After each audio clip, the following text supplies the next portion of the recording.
Star Wars en direct vous est présenté en collaboration avec siteclan.net, mintinbox.net, StarWarsHolonet.com, PlanetStarWars.com, StarWarsUniverse.com, Star Wars Geeks Québec, le Space Trash Show, ainsi que Génération Star Wars et Science-Fiction.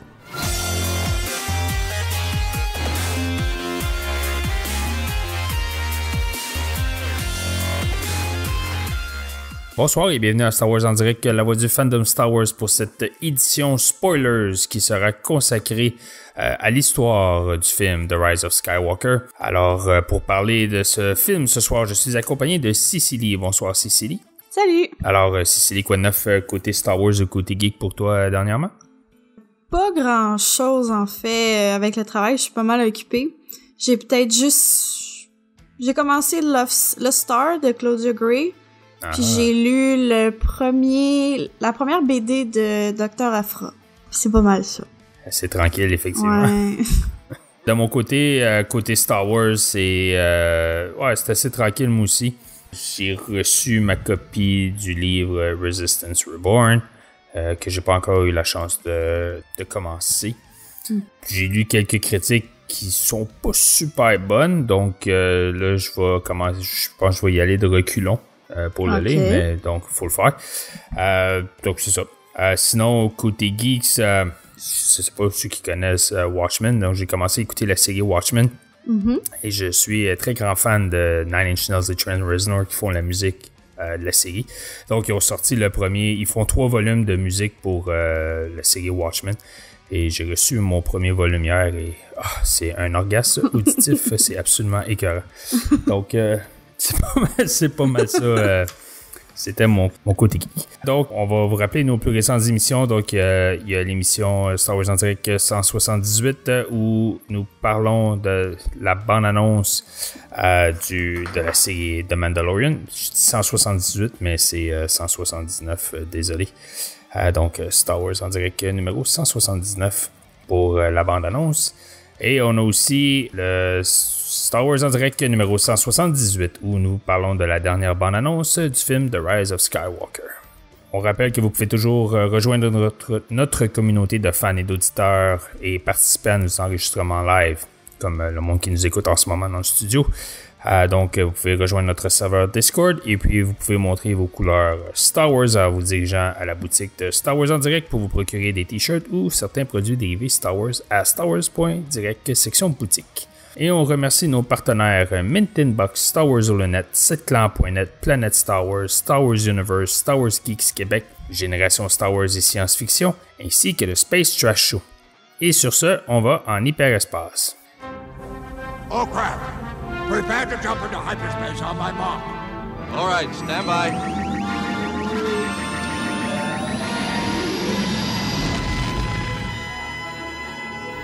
On le répète encore une fois, ceci est une émission Spoilers. Donc ceux qui ne veulent pas connaître les spoilers du film L'Ascension de Skywalker, vous avertis. Donc si vous ne voulez pas les connaître, arrêtez de nous écouter. Et vous pouvez revenir écouter l'épisode une fois que vous avez vu le film, voir si les fuites qui sont parues pour le film étaient véridiques ou non. Je crois qu'on a pas mal... je dirais que le film devrait être pas mal ce qu'on a ce soir à 80-85%. Il y a des détails qui sont pas encore confirmés, mais ce qui a fuité est assez crédible. Surtout que la dernière bande-annonce a pas mal confirmé les fuites. Donc, ça devrait être une bonne émission. On devrait avoir une bonne idée à la fin de l'émission de à quoi s'attendre du film de l'ascension de Skywalker. Alors, comment qu'on va procéder? Donc, on a l'histoire en gros. Donc, on va parler des scènes qu'il y a dans le film. Et à chaque scène, on va y aller en ordre, bien sûr. Et à chaque scène, on va mettre des images qu'on a vues, des bandes annonces. Qui sont reliés à ces scènes-là. Il y a certaines scènes que nous n'avons pas d'image, mais pour ceux que nous avons, vous allez pouvoir les voir dans le chat. Et bien sûr, ceux qui nous écoutent après, donc qui écoutent l'enregistrement, il va y avoir une version rehaussée de l'épisode sur YouTube où vous allez pouvoir nous écouter et voir les images en même temps à l'écran. On y va? Oui. OK. Donc, le film L'Ascension de Skywalker, on y va avec le début du film. Donc, le tout début du film commence sur une planète qui s'appelle Exogol. Donc, Exogol, c'est une planète qui est très sombre, qui est une planète qui est faite de roches. Et le tout commence avec une tour de contrôle qui sort du sol de la planète. Et la tour de contrôle commence à transmettre un signal. Ensuite, on voit des tremblements partout sur la surface de la planète. Et il y a les Star Destroyers de la flotte Sith qui passent à travers les rochers et qui sortent pour monter dans les airs. Ensuite, on se dirige sur une autre planète dont nous n'avons pas le nom. Donc, c'est une planète forêt qui est entourée de rouge, que le ciel couvert de ciel rouge. Et Cécilie, je vais te laisser nous parler de cette séquence. Oui, dans cette séquence, on voit Kylo Ren, General Hux et Pride, qui est un nouveau personnage. Kylo est au courant du pouvoir sombre que Snoke avait. Donc, il passe son temps en tant que leader du Premier Ordre à trouver ce pouvoir-là.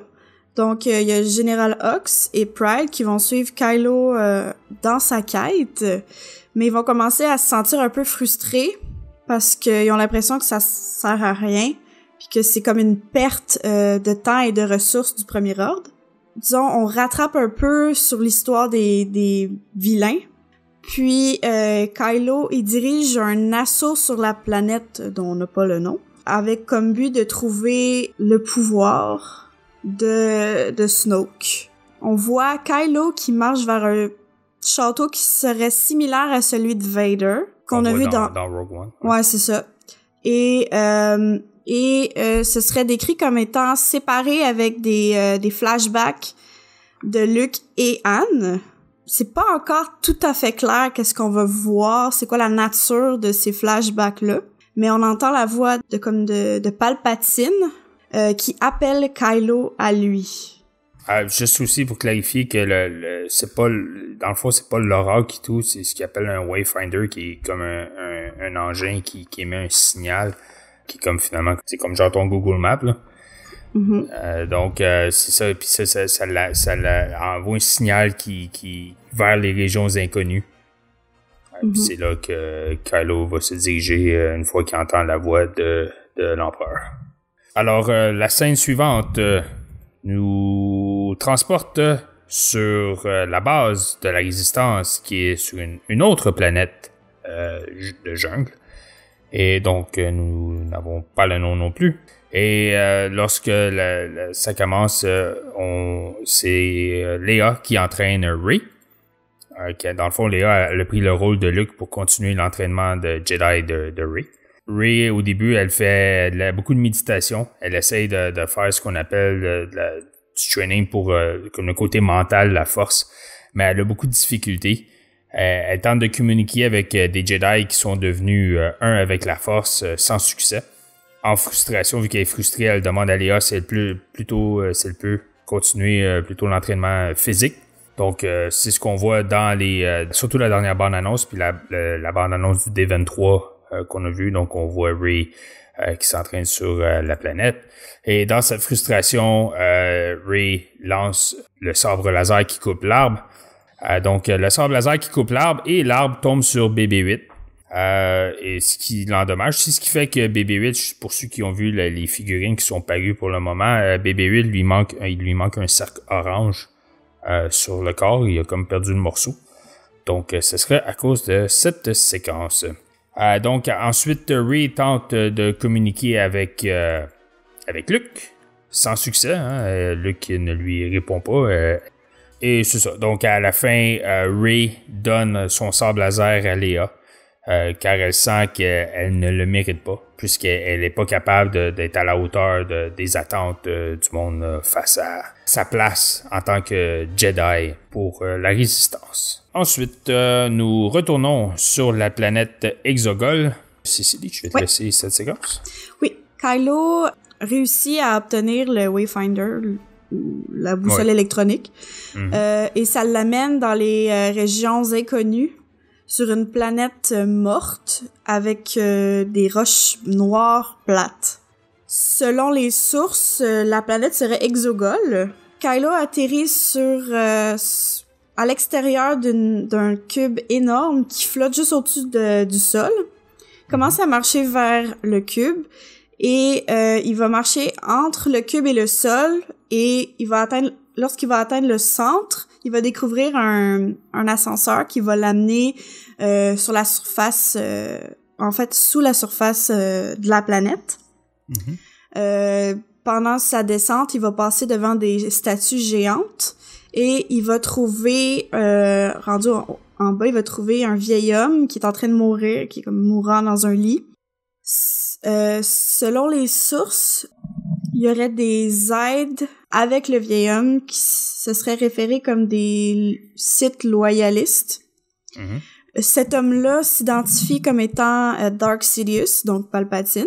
Après sa défaite sur Endor, Palpatine a quitté pour les régions inconnues pour rebâtir son empire. Palpatine ordonne à Kylo Ren de lui amener Rey et pour ramasser une armada. Ouais, c'est ça. Ouais. Un armada de Star Destroyer afin d'être capable qui sont assez capables de détruire une planète par elle-même.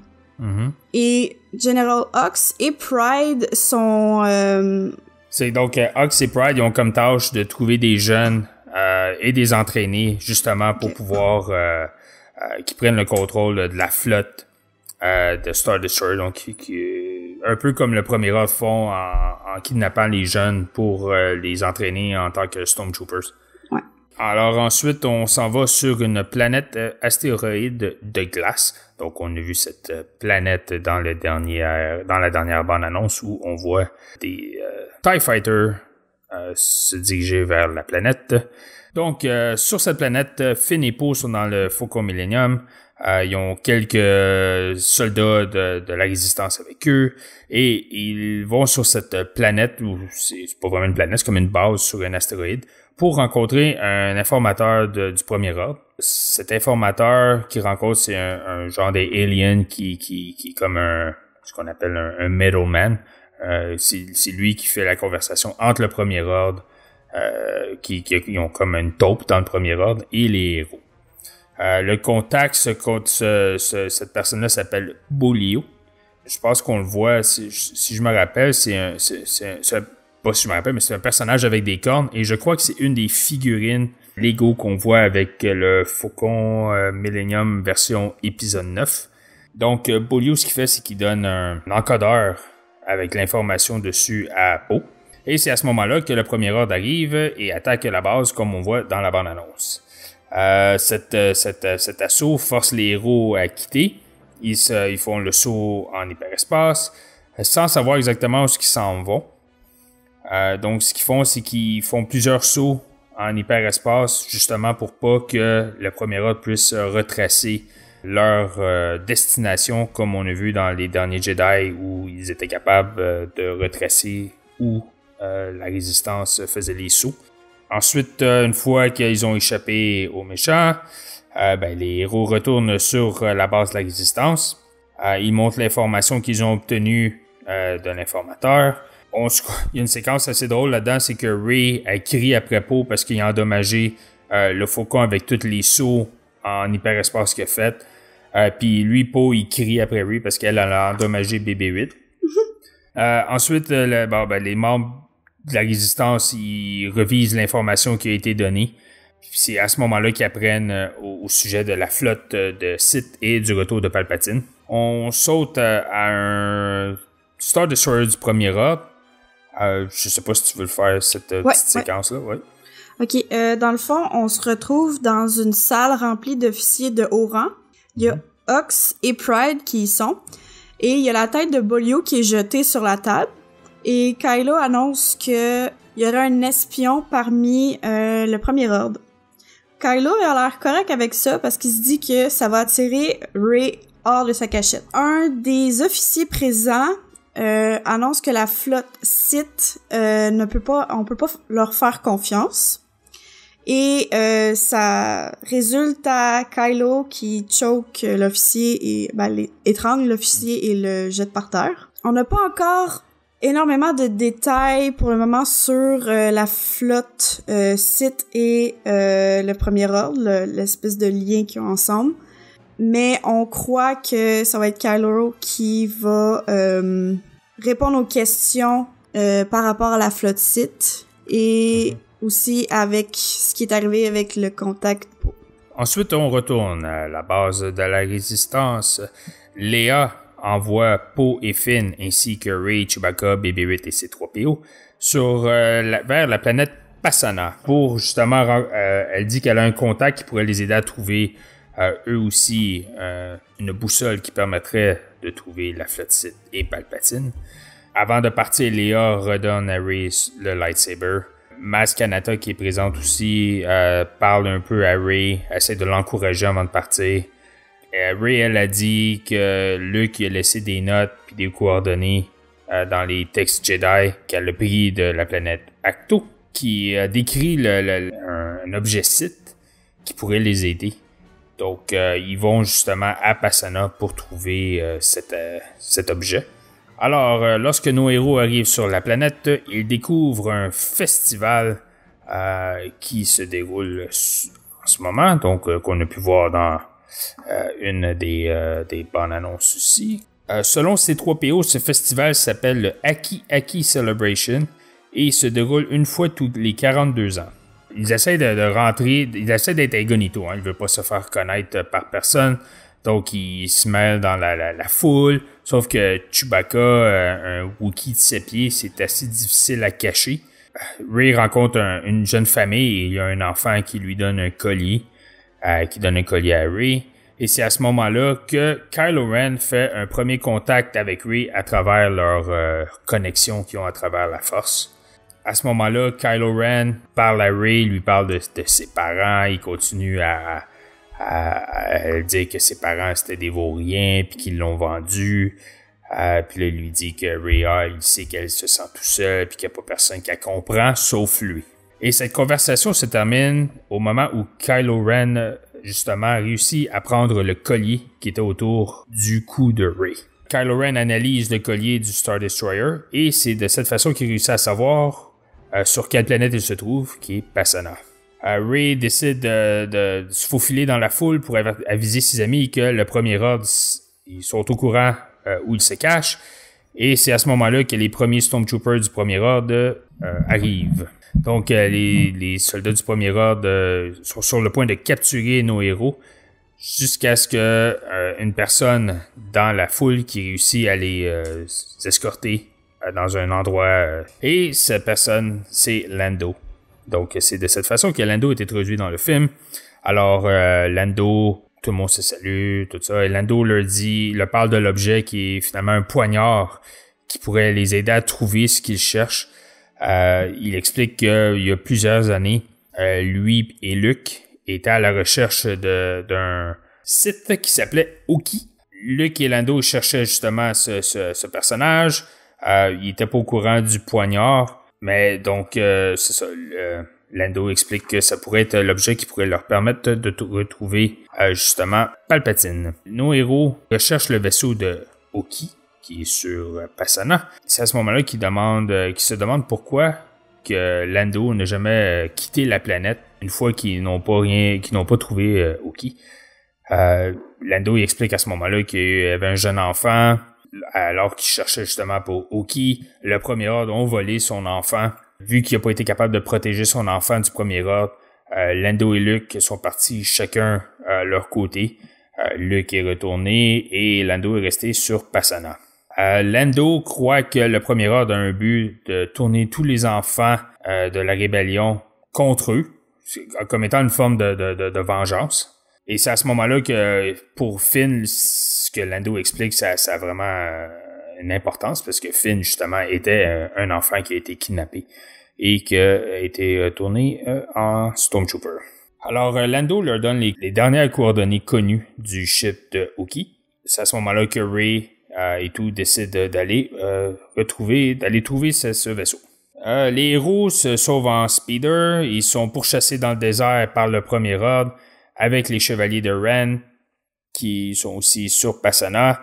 Et c'est à ce moment-là que le Millennium Falcon est localisé par le Premier Ordre et capturé. La poursuite se termine avec des soldats du Premier Ordre qui ont été tués. Ray réussit à trouver le vaisseau de Oki, ce qui semble lui ramener certains souvenirs. Et c'est exactement le même vaisseau qu'il a laissé sur Jakku il y a toutes ces années lorsqu'elle était jeune.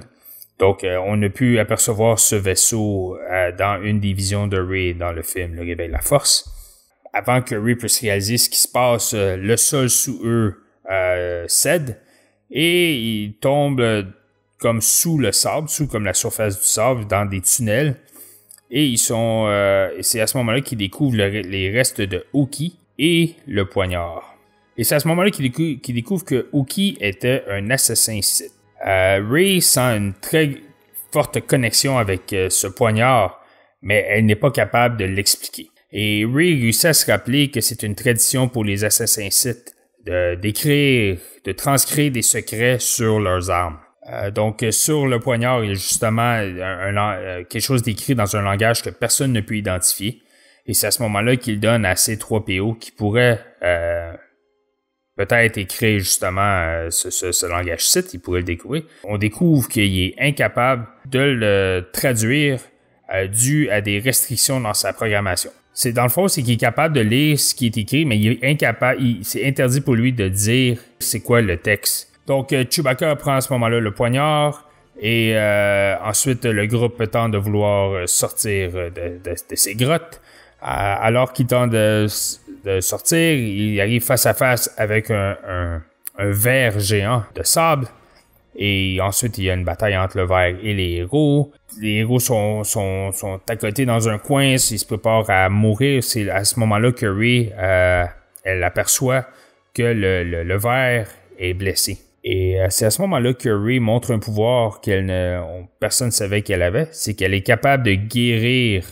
Et elle réussit à guérir le ver. Et ça leur donne assez de temps pour que les héros puissent s'échapper. Donc, une fois sortis de la grotte, les héros aperçoivent un Star Destroyer du Premier Ordre dans le ciel. Et c'est à ce moment-là qu'ils savent que Kylo Ren les a trouvés. Okay. Ils réalisent aussi en même temps que le Premier Ordre a pris le Faucon Millennium. Donc, leur plan pour s'échapper est très limité. Dans un acte désespéré, ils embarquent dans le vaisseau de Oki et tentent de le faire décoller. Rey, à ce moment-là, sent que Kylo vient pour elle.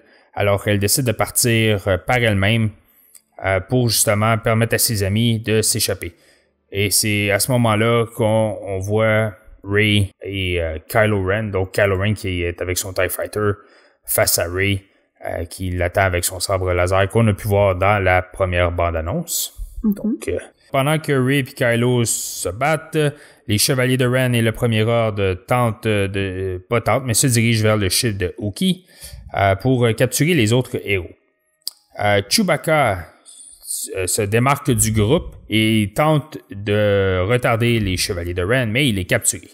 Le poignard, les chevaliers de Ren prennent le poignard que Chewbacca avait et ils l'emmènent dans un transport où le Premier Ordre transporte des prisonniers. Rey et Kylo voient que Chewbacca a été fait prisonnier. C'est à ce moment-là que Rey, elle, son attention shift complètement. Hein, elle fait plus focusser sur Kylo, mais plutôt sur son ami qui a été capturé. Et elle tente d'utiliser la force pour arrêter le transport. Donc, avec la force, elle tente de retenir le transport pour qu'il ne puisse pas décoller.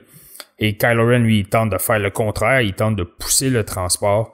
Et ça fait un peu comme on a pu voir dans les derniers Jedi où ce que Kylo et Rey essayaient chacun d'attirer le sabre laser d'Anakin et le sabre casse en deux, donc c'est la même chose. Rey est tellement fâché qu'il y a des éclairs qui sortent de ses mains et que ça détruit le vaisseau et qu'il a tué tous les passagers qu'il y avait.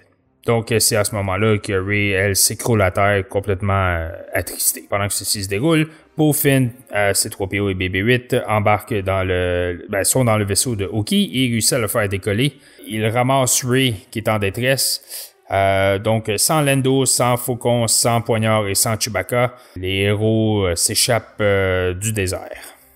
Ok, il va y avoir une scène dans le vaisseau de Ochi Wookiee ou je sais pas trop comment le prononcer. Ça a été rajouté dernièrement. La dague n'étant pas en possession des héros, au début, ils pensaient qu'ils pouvaient pas être capables de défricher, mais en fait, C-3PO avait le message de Story dans sa mémoire. Donc, il planifie de hacker le programming de C-3PO, décide de se diriger vers la planète Kijimi. BB-8 trouve et restaure Dio sur le vaisseau de Hochi. Ensuite, on est sur la planète Kijimi. Ils veulent découvrir les plans que cache la dague. Donc, ils croisent en chemin Zuri Bliss, dont Julien appelle Daft Punk, et son équipage. Elle révèle que Poe avait un passé assez coloré. Il aurait été un Spice Runner. Je sais pas comment traduire ça en français, Spice Runner. Et ça a l'air que Poe lui devrait encore de l'argent. Contrebandier d'épices. Merci, Dan. Ah, bon, parfait. Donc, Zuri amène Babu Frick, celui qu'on a vu dans la bande-annonce, afin de hacker C-3PO, afin de lire le langage Sith sur la dague. Mais Babu dit à tout le monde qu'il peut déverrouiller le message et le lire, mais que s'il fait ça, la mémoire de C-3PO serait effacée complètement. Mais étant toujours un peu sous le choc de la mort de la disparition de Chewbacca, les héros se chicanent un peu, ils veulent trouver une autre solution pour comme réussir à défricher la dague parce qu'ils veulent pas effacer la mémoire de C-3PO. Mais C-3PO décide de faire un sacrifice volontaire et consent à ce que sa mémoire soit complètement effacée. Dans le fond, le robot qu'on connaît depuis toutes ces années serait complètement mort. Ce serait vraiment la scène la plus émotionnelle de tout le film. Babu réussit à hacker C-3PO et est capable de lire le message qui est sur la dague. C'est pour ça que C-3PO il a les yeux rouges dans la bande-annonce des 23. Le texte est traduit et donne la localisation du Wayfinder, dans le fond, la boussole de l'empereur. Donc, ayant réussi à déchiffrer la dague, C-3PO perd sa mémoire et shut down, donc s'éteint complètement. Et Babu Frick reboot C-3PO complètement avec une nouvelle mémoire. Pendant ce temps-là, on aurait Zuri et Poe qui, dans le fond, reparlent du passé et... Se racontent des bonnes histoires. Ouais, c'est ça. Et Poe essaie de convaincre Zuri de se joindre à la résistance, mais Zuri refuse. Mais elle comprend que, dans le fond, ce que Poe essaie de faire, c'est bien. Et lui donne le médaillon du capitaine du Premier Ordre, en signe de bon vouloir, afin d'aider la résistance. Selon les sources, elle aurait énormément économisé pour acheter le médaillon sur le marché noir, comme ticket de sortie de Kijimi. Afin de s'échapper de son séjour de contrebandière d'épices. Mais elle donne à Poe. Pendant ce temps-là, le Star Destroyer de Kylo arrive sur la planète et Rey, à travers la force, ressent que Chewbacca serait toujours en vie. C'est donc la motivation qui donne à toute l'équipe, dans le fond, d'aller sur le vaisseau afin d'aller chercher Chewbacca et le faucon. Puis juste, je voulais juste mentionner que le médaillon que Zuri a donné à Poe, ce médaillon-là permettrait justement, leur permettre de passer à travers la sécurité du Premier Ordre. Kylo passe tout ce temps-là à vraiment comme à essayer comment je peux dire ça, pas de niaiser, mais il essaie vraiment d'amener Rey à terre. Là, ouais, c'est il la décourage, il tente tout le temps de la décourager. Là. Il discute du fait de la résolution de retrouver ses parents et de découvrir la vérité derrière le message caché sur la dague. Selon Kylo, la dague aurait été utilisée pour tuer ses parents. Il y a plusieurs années, Hochi aurait été envoyé pour assassiner les parents de Rey. qui essayait de cacher Rey sur Jakku. Ochi réussit à tuer les parents et les laisse comme des nobody, là, et oubliés dans la galaxie. Mais il réussit pas à attraper Rey. Il pouvait pas la trouver et donc la laisse derrière sur Jakku. La seule chose que Rey se souvient, c'est le vaisseau, un peu comme dans l'épisode 7, le vaisseau qui quitte la planète. Mais elle se souvient pas que ses parents ont été assassinés, mais plutôt que ses parents l'avaient abandonné. Et à ce moment-là, Rey s'attaque à Kylo durant leur connexion et se battent avec leur sabre laser. Ayant obtenu tout ce qu'il voulait de la part de Rey pendant la session de bonding, il réussit à couper les liens de la connexion et Kylo réussit à atterrir sur la planète. Les héros réussissent à s'échapper et on voit que Palpatine ordonne à Hux et Pride de transporter les enfants qui ont été, dans le fond, entraînés pour être des soldats du Premier Ordre. Donc, sur le Star Destroyer, alors que nos héros s'échappent dans le vaisseau de Hoki, ils décident d'utiliser le médaillon que Zorii leur a donné pour entrer dans le Star Destroyer et reprendre le Faucon. Donc, le médaillon marche comme Zorii l'avait mentionné. Ils sont capables d'atterrir dans le Star Destroyer sans aucun problème. Donc, une fois dans le Star Destroyer R2-D2, j'imagine, parce que ça ne dit pas lequel droïde, mais un des droïdes se connecte au réseau du vaisseau pour trouver Chewbacca et le Faucon. Donc, c'est à ce moment-là qu'ils réalisent que Chewbacca est vivant. Donc, Rey se sépare d'eux parce qu'elle sent quelque chose qui l'appelle. Tandis que les autres trouvent Chewbacca et réussissent à s'échapper. Mais à ce moment-là, ils se font capturer de nouveau par les forces du Premier Ordre. Du côté de Rey, ce que Rey ressentait finalement, c'était le poignard, la dague qui l'appelait.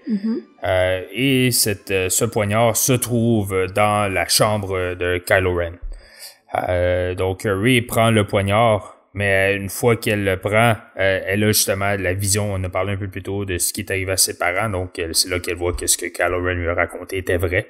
Hoki a trouvé et a tué ses parents, et pendant que ses parents tentaient de se cacher de Hochi, lorsque Rey réussit à s'échapper, à briser la vision qu'elle a, il y a une autre connexion qui se fait avec Kylo Ren. Kylo Ren, lui, est sur la surface de la planète. Il découvre à ce moment-là que Rey est sur son Star Destroyer. Et encore une fois, à travers cette connexion de la force, les deux se battent à coups de sabre laser. Donc, ils sont à deux endroits différents. Un qui est sur Rey qui est dans le Star Destroyer et Kylo Ren qui est sur Kijimi. Durant cette confrontation, Kylo révèle à Rey qu'il y en a beaucoup plus sur l'histoire derrière ses parents. Hoki devait trouver et ramener Rey, mais pas pour la tuer. Ses parents, ils étaient dans le fond juste dans le chemin. Ses parents, ils servaient d'obstruction, donc c'est pour ça que Hochi les a tués. Puis c'est là qu'il dit à Rey qu'il y a quelqu'un qui la veut toujours pour toute cette obscurité qu'elle a en dedans d'elle. C'est à ce moment-là qu'on se rend compte dans l'histoire que Kylo est vraiment commis à la mission que Palpatine lui a donnée. Donc, une fois que le duel entre Rey et Kylo se termine, Kylo décide de retourner à son vaisseau.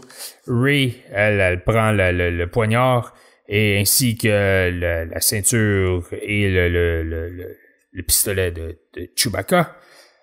Rey arrive face à face avec un C-3PO nouveau, si on peut dire.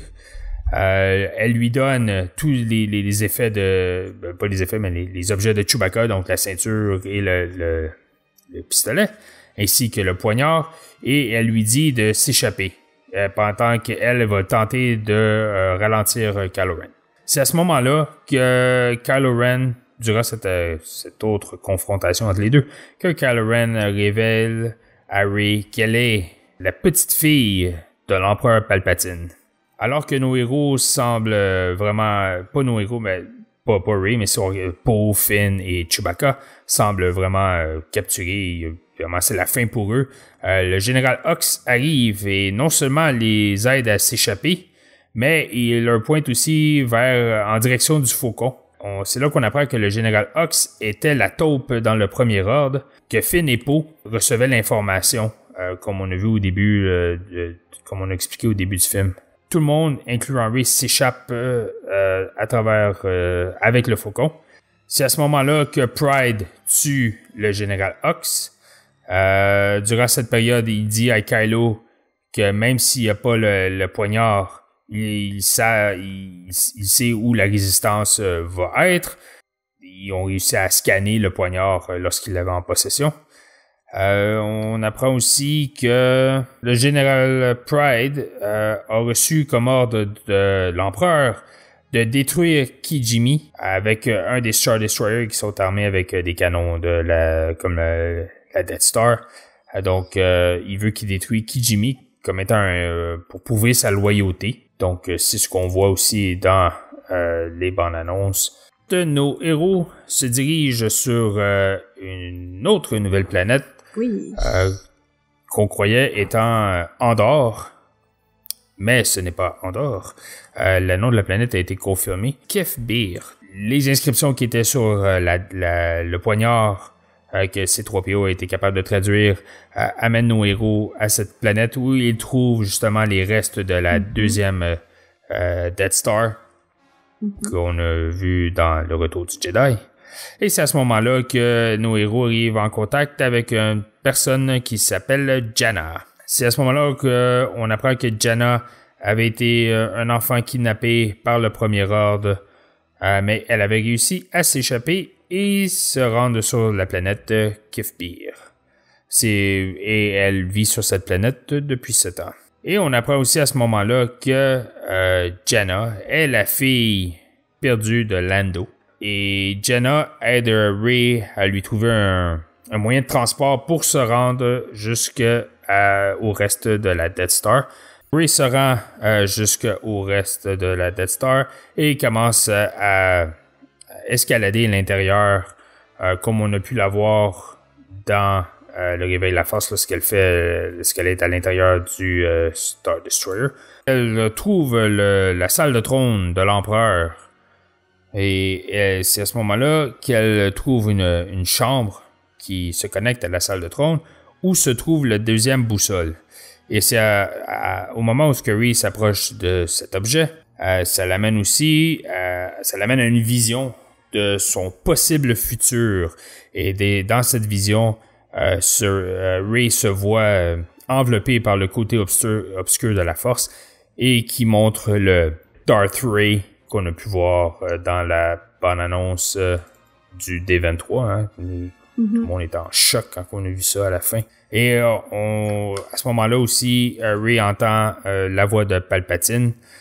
Cette vision donc choque Rey qui retourne dans la salle de trône et c'est à ce moment-là qu'elle arrive face à face avec Kylo Ren.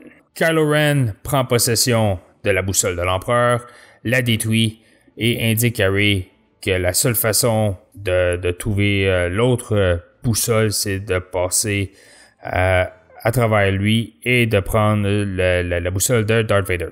Donc, ils se battent encore au coup de sabre laser. Ce combat commence dans la salle de trône. Ensuite, ils se trouvent à l'extérieur des restants de l'étoile de la mort. Donc, les fameuses scènes où ce qu'on voit Rey et Kylo Ren se battre avec toutes les grosses vagues. Ensuite, on retourne à la base de la résistance, la base qui est sur la planète jungle. Donc, au moment où Kylo et Rey se battent, une lumière s'éteint dans l'univers. Effectivement, Leia est en train de mourir. R2-D2 est à ses côtés lorsque Leia s'éteint. On voit cette scène est entrecoupée du combat de Kylo et Rey sur la Death Star. Donc, au moment où Leia meurt, Kylo et Rey sentent la mort de Leia. Palpatine sent aussi sa mort. ce qui le rend encore plus confiant que Rey n'a plus personne qui peut l'aider. Autour de lui, Palpatine ordonne à ce que la flotte Sith soit mis en orbite autour de la planète Exegol. Donc, Rey et Kylo Ren, chacun réagit à la mort de Leia. Cependant, Rey réussit à reprendre contrôle d'elle-même plus rapidement et poignarde Kylo Ren dans son ventre, hein, dans le torse avec son sabre laser. Donc, Rey déclare à Kylo qu'elle ne sera jamais comme lui et qu'elle ne va jamais se joindre au côté obscur. Et elle utilise son nouveau pouvoir de guérison pour sauver Kylo Ren de la mort. Elle vole son vaisseau et trouve la boussole de Vader à bord de son vaisseau et laisse Kylo Ren sur les restes de la Death Star. Alors que Rey quitte la planète, les restes des héros qui étaient avec elle sur la planète retournent dans le faucon avec Janna. Ils en ont profité pour réparer le vaisseau pendant que Rey cherchait la boussole et retourne à la base de la Résistance. Comment je peux dire, brisé et défait, Kylo Ren reste sur les restes de la deuxième étoile de la mort lorsqu'il reçoit une vision de son père, Han Solo. Donc, Han lui parle et lui dit qu'il est jamais trop tard pour retourner dans le bon côté de la Force et il lui dit qu'il doit faire le bon choix. Cette conversation a un effet très pesant, si on peut dire, sur Kylo Ren et d'une façon symbolique, il jette son sable laser et s'en va. Donc, c'est comme pour montrer que Kylo Ren a quitté le côté obscur de la Force et redevient Ben Solo. On s'en va sur Ahch-To, la planète où ce que Luke était reclus. Après son expérience sur la Death Star, Rey retourne sur la planète et elle essaie de se remettre de toutes ses émotions, de savoir que elle est la descendante de Palpatine après avoir combattu avec Kylo et elle se rend compte qu'elle s'est donnée à son agressivité. Elle décide de jeter le sabre qui a été réparé, qui appartenait à Anakin Skywalker avant, et de laisser le vaisseau qu'elle a volé à Kylo. Le fantôme de Luke apparaît devant Rey, qui tient le sabre laser qu'elle vient de jeter.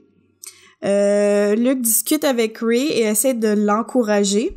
Luke savait bien avant elle comment c'était de faire face à Palpatine puis que c'était pas une tâche facile. Rey doit absolument confronter Palpatine de la même façon que Luke l'a confronté avec Vader. Luke encourage Rey en lui disant que Leia avait confiance en elle et qu'elle avait vu le potentiel et espérait que Rey puisse restaurer la balance de la Force que comme Anakin avait déjà fait. À ce moment-là, Rey demande de parler à Leia. Ouais, c'est ça. Puis Luke lui répond que Leia avait pas complété son entraînement Jedi et que il peut pas encore sentir ça comme sa conscience dans la Force. C'est ça, ok. Donc, selon les sources, Luke et Leia savaient déjà l'héritage de Rey. C'est pour ça que Luke hésitait dans The Last Jedi à l'entraîner en tant que Jedi. On aurait un flashback de Rey et Luke qui sont en train de s'entraîner. Dans le fond, Luke serait le mentor de Leia. Mais Leia lui annonce que elle est enceinte, donc ils ont stoppé complètement le training afin d'éviter qu'elle perde le bébé. Et Luke, apparemment, dit quelque chose à Rey qui l'inspire à prendre le même chemin que Leia pour devenir un Jedi. Et c'est à ce moment-là qu'il dit que des milliers de générations de Jedi vivent en elle. Comme je pense que c'est dans le premier teaser qu'il dit ça. Ouais, il me semble que oui. OK.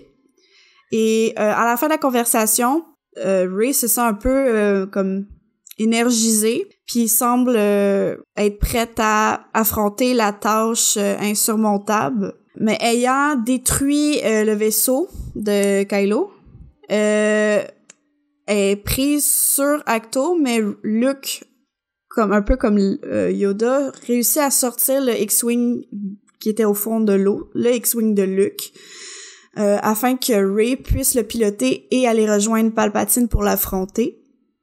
Et en même temps, avant qu'elle parte, Luke lui donne en cadeau le sabre laser qui appartenait à Leia. Selon les sources, Luke aurait gardé tous les effets personnels de Leia, dont son sabre laser. Donc, Rey monte à bord du X-Wing et s'en va rejoindre Palpatine selon la localisation obtenue par la boussole de Vader et quitte la planète. Ensuite, on s'en va sur la planète de jungle où il y a la base de la Résistance. Après le sacrifice que C-3PO a fait, R2-D2 annonce qu'il y aurait le backup. Dans le fond, il aurait sauvegardé la mémoire de C-3PO dans ses archives, puis serait capable de restaurer la mémoire à peu près le même état qu'il avait au début du film.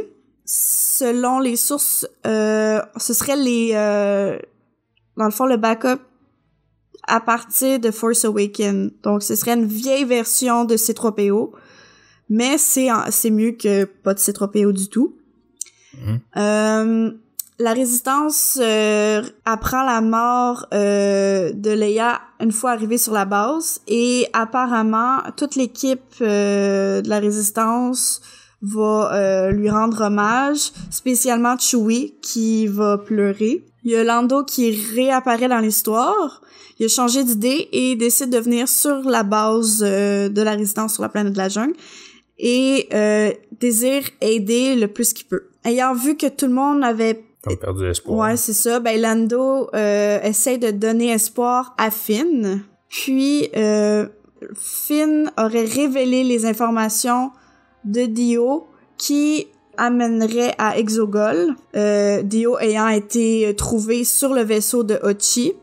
La Résistance découvre que Hochi aurait visité Palpatine il y a longtemps. Sa première mission qui a été donnée, ça aurait été de capturer Rey et Dio et leur dire comment retourner, dans le fond, à Palpatine. La Résistance est mobilisée. Ils se préparent au conflit. La Résistance aurait pris une direction alors que le Faucon en prend une autre. Apparemment, le Tumptive 4 aurait été...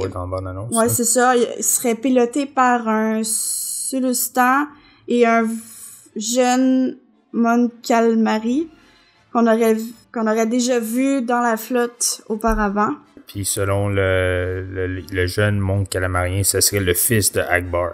OK. Ça, on l'apprend dans la bande dessinée, le comics qui est paru, qui c'est pour le Journey to the Rise of Skywalker. On se redirige de nouveau vers la planète Exogol. Cette fois-ci, Rey arrive sur la planète. Donc, Rey atterrit à l'extérieur du cube géant flottant qu'on a parlé au début quand Kylo Ren a trouvé la planète. Elle aussi réussit à se rendre à la même endroit que Kylo Ren et découvre, c'est là qu'elle voit Palpatine. Sauf que Palpatine n'est pas sur son lit de mort. Au contraire, il est comme dans un espace ouvert, comme un genre d'aréna.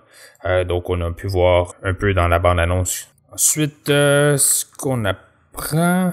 Palpatine, il est supporté par une genre de machine. Hein, c'est comme un gros bras mécanique qui l'aide, qui le supporte. Qui le connecte comme une machine qui le garde en vie. Le ciel au-dessus de l'aréna est rempli de Star Destroyer qui va être bientôt en conflit avec la Résistance. Et c'est à ce moment-là que Rey commence à affronter Palpatine. C'est à ce moment-là que Palpatine lui dit vraiment qui il est. Palpatine souhaite que Rey le tue, un peu comme Palpatine faisait avec Luke dans le Retour du Jedi, hein, qui lui demandait de le frapper puis de prendre sa place. La seule différence, c'est que Luke avait Vader pour le sauver, tandis que Rey elle a absolument personne en ce moment qui peut l'aider. Donc, elle tente de résister à Palpatine, mais tranquillement, il commence à perdre le contrôle. Donc, comme j'ai dit, durant cette conversation, Sidious confirme que Rey est sa petite fille. C'est à ce moment-là aussi que Palpatine dit que Vader ne pouvait pas trahir Luke à cause de leur connexion familiale, si on peut dire, vu qu'ils étaient de même sang. Et que Palpatine croit que cette connexion existe entre lui et Rey. Donc, c'est pour ça qu'il croit que Rey ne va jamais trahir Palpatine. Alors que la bataille commence entre le Premier Ordre et les quelques vaisseaux de la Résistance qui sont arrivés, Rey fait ce que l'Empereur lui a demandé et le frappe avec le sabre laser. On sait pas, ok, ça c'est un peu vague, on sait pas trop comment c'est arrivé, mais Ben Solo a réussi à s'échapper de la planète Kifbir et à se rendre sur Exegol pour rejoindre Rey pour l'aider à affronter Darth Sidious. Alors qu'il arrive sur la planète, il rencontre les chevaliers de Ren qui gardent l'entrée de l'aréna. Ben tue tous les chevaliers de Ren avec la force. Ensuite, il entre dans l'aréna au moment où Rey s'apprête à frapper l'empereur et elle sent Ben Solo qui arrive. Elle réalise qu'elle n'est pas seule et décide de faire une autre connexion de la force avec lui pour lui donner un des sabres laser. Donc, il prend le sabre laser de Leia. Non, désolé. Rey utilise le sabre laser de Leia et Ben utilise le sabre d'Anakin. Et donc, ils font face à Palpatine ensemble. Voir Ben Solo semble plaire à Darth Sidious. Palpatine utilise alors son pouvoir pour les connecter ensemble et, dans le fond, pouvoir prendre tout leur pouvoir ou leur...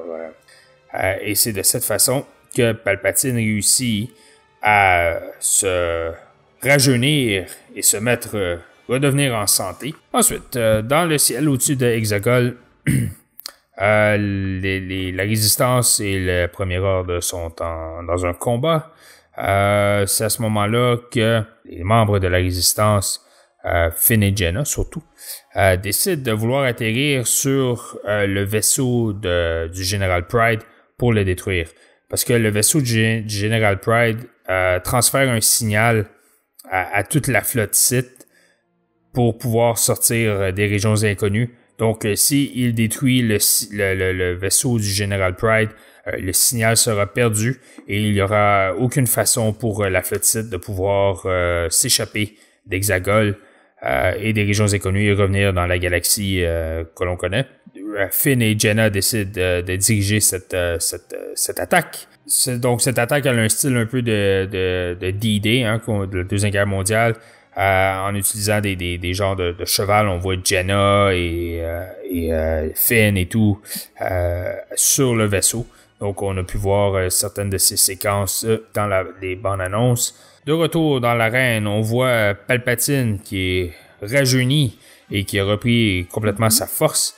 Et c'est à ce moment-là qu'il décide de lancer des éclairs de la force sur Ben Solo, le repoussant et le faisant tomber dans un trou. Comme dans un genre de crevasse sans fond. Et c'est à ce moment-là que Ben Solo meurt. Donc, c'est la fin de Ben Solo. Ensuite, Sidious continue à lancer des éclairs, mais cette fois-ci dans le ciel pour détruire les vaisseaux de la Résistance. Il continue à parler à Rey, lui disant comment qu'elle va se joindre à lui, qu'il n'y a plus d'autres ressources.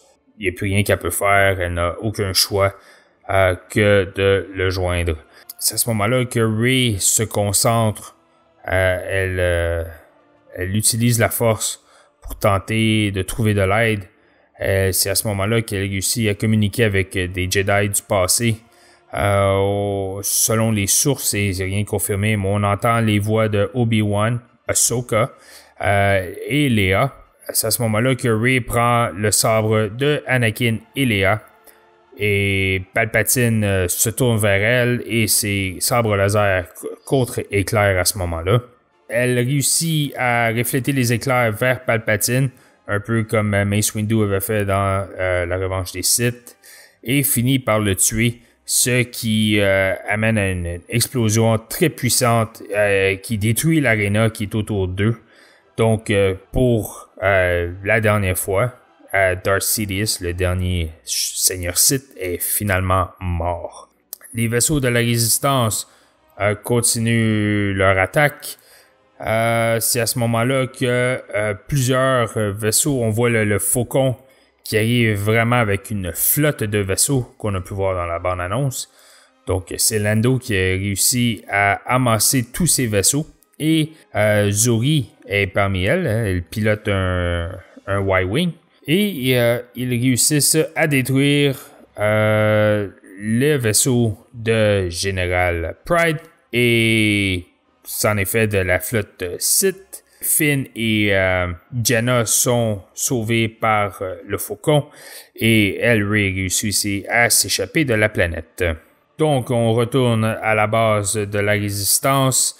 Les survivants de la bataille se regroupent et c'est la grosse célébration. Et ce qu'on nous dit, c'est qu'il va y avoir une célébration à travers la galaxie, un peu comme le type de célébration qu'on voit à la fin du Retour des Jedi. On apprend aussi peut-être que c'est à ce moment-là que Poe et Zorii deviendraient un peu plus intimes. C'est à suivre, rien de confirmé. Et la dernière scène du film se déroule sur Tatooine. Je vais te laisser la décrire. Donc, les héros retournent sur la planète où tout a commencé, sur Tatooine. Après avoir battu Sidious, Rey défait le sabre de Anakin et de Leia et utilise les pièces pour s'en construire un à elle. Dans le fond, la lame du sabre laser serait comme doré jaune. Et Rey enterre les restes des pièces sous la maison de Lars. Et Lars, ouais, c'est ça. Puis Rey rejoint Finn, Poe, Jannah, Chewie, R2, C3PO, BB-8 et D.O. Et il y a un étranger qui l'appelle. Selon l'étranger, ça ferait longtemps qu'il n'aurait pas vu quelqu'un dans ce coin-là. Et demande à Rey son nom. Elle donne enfin le nom de Rey Skywalker à l'étranger. Elle adopte donc le nom de ses maîtres Leia et Luke. Et ça donne dans le fond la signification du titre du film. Mm-hmm. Rey rejoint ses amis et regarde à l'horizon dans le désert, un peu comme la scène avec Luke. Il regarde les deux soleils et remplit l'univers de plein d'espoir. Oh. Et c'est là-dessus que le film se termine. Ouais. Donc, c'est ça. C'est ce que nous avons comme fuite pour le moment. Comme on a dit, c'est pas garanti à 100% que le film se déroule comme ça. Le film est toujours en cours d'édition, donc il n'y a rien qui est confirmé encore. Mais comme vous pouvez voir avec les images qu'on a pu avoir, il y a beaucoup de séquences qui sont confirmées grâce aux bandes annonces qui sont parues, ainsi qu'aux deux grosses images fuitées.